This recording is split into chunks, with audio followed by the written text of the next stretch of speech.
আসসালামু আলাইকুম রহমতুল্লাহ। ঘটনা শক্ত, সাক্ষী দুর্বল। মানে ঘটনা ঘটেছে ভয়াবহ, কিন্তু সাক্ষী দুর্বল, এরকম একটা পরিবেশ পরিস্থিতির সৃষ্টি হয়েছে। এবং ক্রেডিট নেওয়ার নাম করে কে কি আকাম কুকাম করছে সব নিজ মুখে মানে স্বীকার করছেন বিভিন্ন রাজনৈতিক দল সংগঠনের নেতাকর্মীরা। এবং আপনারা জানেন কিভাবে ফ্যাসিস্ট সরকারকে উৎখাত করা হয়েছে এবং কারা করেছে। এবং এই ফ্যাসিস্ট সরকার বা পতিত সরকার আবার যে ফিরে আসতে চাবে না বা তারাও পরিকল্পনা না করে বসে থাকবে, এ ভাবনাটা ভাবাও কি অমূলক নয়। সরকার উৎখাতের যে কোনো পরিকল্পনা সরকারের থাকতে পারে, মানে সরকার উৎখাতের পরিকল্পনা মানে যে কোনো পরিকল্পনা এটা আপনার আওয়ামী লীগ সরকার থাকতে পারে। যেমন হাসিনা সরকারের উৎখাতের পরিকল্পনা ছিল নিষিদ্ধ রাজনৈতিক দল জামায়াতের, বিএনপির মানে এবং এছাড়াও বিএনপির ও ছাত্র সমন্বয়কদের। এখন তো যে যার মতো দাবি করে কি কি আকাম কুকাম করেছিল বা করার পরিকল্পনা ছিল তা স্বীকার করতেছে ক্রেডিট নেওয়ার জন্য। জামাতের নায়েবে আমির মোহাম্মদ আবু তাহের কয়েকদিন আগে বিশেষ সাক্ষাৎকারে বললেন এই আন্দোলনের পুরো ডিজাইন ছিল জামাতের, মানে নিষিদ্ধ। তখন তো জামাতকে আওয়ামী লীগ নিষিদ্ধ করেছিল জামাতের, এবং তারা কোনোভাবে কাউকে বুঝতে দেওয়ার চেষ্টা করেননি যে এটি জামাতের পরিকল্পনা, যাতে করে সব শ্রেণীর মানে সর্বশ্রেণীর মানুষের ইনভলভ ঘটানো যায়। পাশাপাশি শিবিরের সাবেক সভাপতি, এনসিপির নেতা বা বিএনপির নেতারাও কিন্তু দাবি করে মানে করেছিলেন কী ধরনের পরিকল্পনা তাদের ছিল, কিভাবে পুলিশকে হত্যা করে গাছে ঝুলিয়ে রাখা হয়েছিল। কেউ কেউ তো এমন দাবি করেছিল যে 5,000 পুলিশ সদস্যকে হত্যার পরিকল্পনা তাদের ছিল। কেউ কেউ তো বলেছে সিরাজগঞ্জের প্রকাশ্যে লাইভে এসে স্টেজে উঠে সিরাজগঞ্জের পুলিশদেরকে কিভাবে তারা হত্যা করেছে। কেউ কেউ তো বলেছে কিভাবে মেট্রো রেলে আগুন দেওয়া হয়েছে। এবং একইভাবে সশস্ত্র বিপ্লবের কথা তো উপদেষ্টা আসিফ মাহমুদ সজীব ভুঁইয়া এবং মানে সাবেক তথ্য উপদেষ্টা নাহিদ ইসলাম একেবারে প্রকাশ্যে মিডিয়ার সামনে বলেছিল। আর এই ধরনের সন্ত্রাসী কর্মকাণ্ড আগেও সমর্থনযোগ্য নয়, এখন বর্তমানেও যদি কোনো রাজনৈতিক দল করে তাহলেও সমর্থনযোগ্য নয়।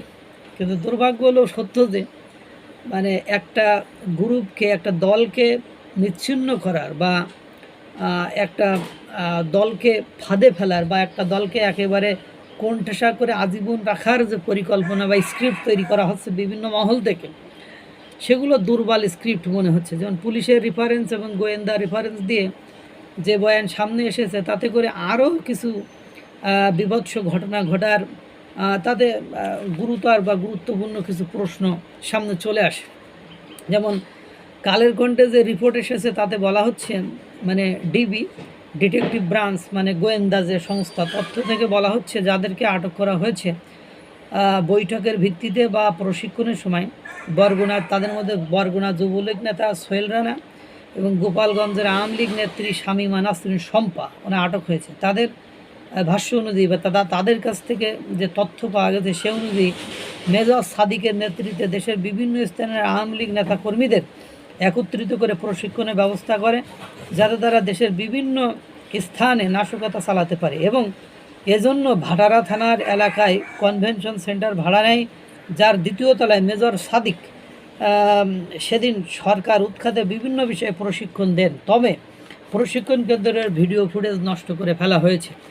এর আগে 4টি স্থানে প্রশিক্ষণ দেওয়া হয়েছে এবং সেগুলোও নাকি ভিডিও ফুটেজ ডিলিট করে ফেলা হয়েছে বা নষ্ট করে ফেলা হয়েছে। এরপরে বিজনেস স্ট্যান্ডার্ড অনুযায়ী, সংবাদ অনুযায়ী এ বিষয়ে ভাটারা থানায় একটি মামলা হয়েছে। তাতে বলা হয়েছে কেবি কনভেনশন সেন্টারে নিষিদ্ধ ছাত্রলীগ একটি গোপন বৈঠকের আয়োজন করে। দিনভর বৈঠকে নিষিদ্ধ ছাত্রলীগ, আওয়ামী লীগ ও অবসরপ্রাপ্ত সরকারি কর্মচারীরা মিলে প্রায় 300-400 জন অংশ নেন। তারা সেখানে সরকার বিরোধী স্লোগান দেয়।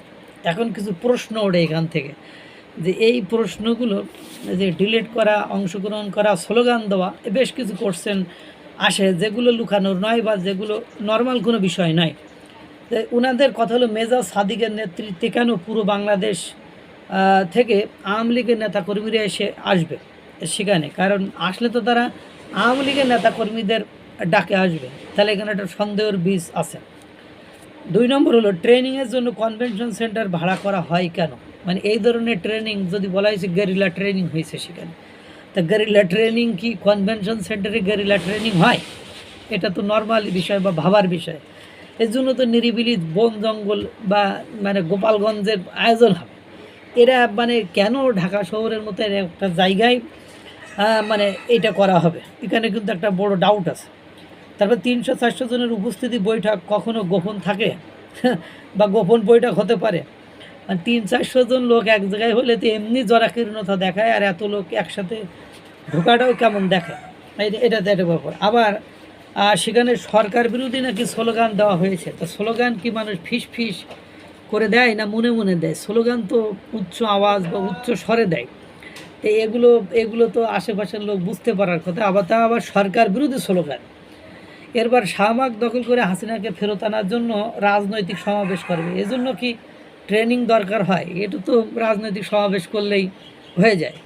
তারপর 300-400 জনের ভিডিও ফুটেজ নষ্ট করা হয়েছে, কিন্তু দুর্ভাগ্য হলো সত্য যে আশেপাশে যে ব্যবসায়িক প্রতিষ্ঠানগুলো আছে, আবাসিক বাড়ি আছে বা অন্যান্য আরও ভিআইপি গুলশান এলাকা মানে তো বোঝেনি, গুলশান এলাকায় কি মানে নর্মাল এলাকায় এখন সিসিটিভি ফুটেজ থাকে রাস্তাঘাটের।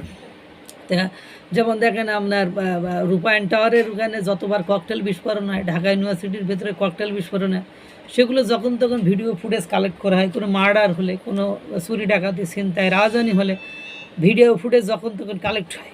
তো 300-400 জনের মতো এই কেবি কনভেনশন সেন্টারের মধ্যে একটা জায়গা সেখানে নষ্ট করলো। তারা আশেপাশে তো এরকম না যে আশেপাশে 2-5 কিলোমিটারের ভিতরে কোনো বাড়িঘর নেই, একদম নির্জন জায়গায় এই কনভেনশন সেন্টার, এরকম তো নয়। তাহলে সে ভিডিও ফুটেজ কি কালেক্ট করা যেত না? আর একটা প্রশ্ন হলাম যে মেজর সাদিককে কেন ট্রেনিং করতে হবে?